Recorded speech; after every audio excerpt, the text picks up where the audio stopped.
No. I think it literally just stopped now. Did it? Because I looked over like a second ago and I think it was going. Facebook's there, so worst comes to worst, I'll just use this one instead. Sure, yeah. It's like the awkward angle. Like switch all of a sudden.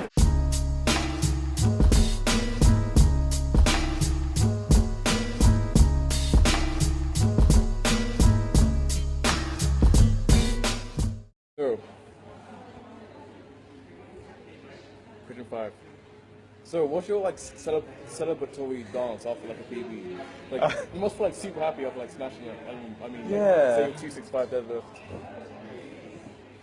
I don't have like a particular dance as such. It's more just like Yes, kind of thing. Like, yeah. I'll often just be like a mini cheer. Sometimes my voice goes a bit high pitched. That's it really. Yeah. Think about hearing right after. Like, Yeah. yeah. Pretty much. I mean, generally, like, you know, I tend to be quite a slow guy in life. I don't have energy for much. I'll probably be pretty tired after I do like a big lift, so I don't have the energy to cheer after. Yeah. It's partly why I don't really I don't get massively psyched up before a lift because it just tires me out and then I don't have like energy for the lift itself, so yeah. Okay, understandable. I prefer to just like focus on what I need to do, what I need to think about in terms of the form, and then just do that. Don't waste any exercise. I guess that way you can kind of like get the technique a lot more cleaner. Yeah, I mean, especially like at a lower level. You know, once you're really well trained and you know everything's just second nature. You know, you can get away with getting more psyched up and stuff like that. Because It's like making a t-shirt. Depending on many results. yeah. Okay, we're back. I just had to fix the problem with the charging of the phone. Oh, boom, we're back. Let's do this. I know you said you take a week off every 3 weeks of training? 4. After every 4 weeks, okay. Kinda, yeah. What would you say is like the main, or one of the main challenges you face in powerlifting? And like how have you solved it? So the reason why I kind of take a deload week after every 4 weeks of training or so, so like sometimes it will be like a full deload where I just won't train a bit. Yeah. Sometimes it will be like a mini deload, like I'll go in like 2 times or something, just do something fairly light, like I don't know, 60%, nothing too heavy, and for a few sets and reps. The reason I will rest so often is because I tend to just notice like I accumulate a lot of fatigue quite quickly sometimes, and I can often injuries start to prop up, like, you know, I've sometimes my bicep tendon in both arms actually. It's often one or the other. We'll just start to get a bit like achy and it will hurt a bit and it will get in the way of training, right? And it's the kind of thing where if I were to push through it, it would just get worse and worse. So generally taking a week off or taking an easy deload week or a slight one will just help it recover properly, and then that way I can just keep on pushing with training and let things progress better in the long run.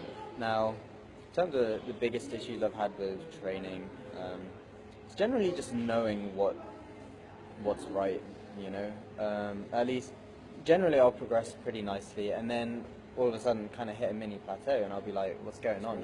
And then you just got to have the right sources of information to kind of go to find out what it is you're doing wrong and what it is you need to work on. A lot of the time it's just because I get too fatigued and I need to learn to train more sensibly. And that's pretty much it. So that's probably the biggest challenge, just kind of Manage fatigue. Yeah, and just knowing that, you know, learning takes time. What do you think is the major like reason for getting too fatigued? Would you say it's from too much volume or just not taking a break when you need to take a break? Or both? It was probably both. Or training too intensely too. Like, say if I were to do like, you know, a max triple or a max double right at the start of the training block, that wouldn't feel too great, you know, and I wouldn't feel that great after, where compared to if I like built up to it slowly with like a standard peak. Now, yeah, it's a common.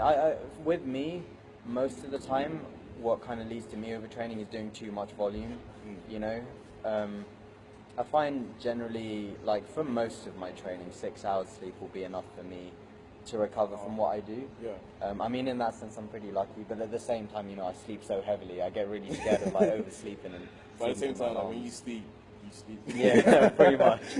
So, yeah, I mean, that's the biggest thing for me. Volume will be what does it with me. Now, in terms of sleep, though, it's definitely something for other people. But generally, when people like have little sleep, it will only be for like a very short period. Like, you know, because like work is really intense all of a sudden, and then they get barely any sleep. Yeah. Whereas overtraining kind of happens over a longer period, and often that's just from doing too much intensity or too much volume over time, I feel. So yeah, probably the volume side rather than sleep. Okay. So guys, make sure to watch out for that. Don't put too much volume on. Don't, you know, do a triple max out every single day. Not like that. Pretty much. I'm not a big fan of daily maxes. It works for some I people, used to, but I used to do something similar, and I plateaued like straight away. For like, yeah. 3 months. Oh crap. Then like, Yeah. as soon as I put volume on, like, I think my deadlift went up like 40 kg. Nice. So I was like, oh, that's why. Yeah. I didn't know what the hell I was doing. So yeah, it's good to have people around. Ooh, camera seems to be saying something. I think you could check the camera. That's cool.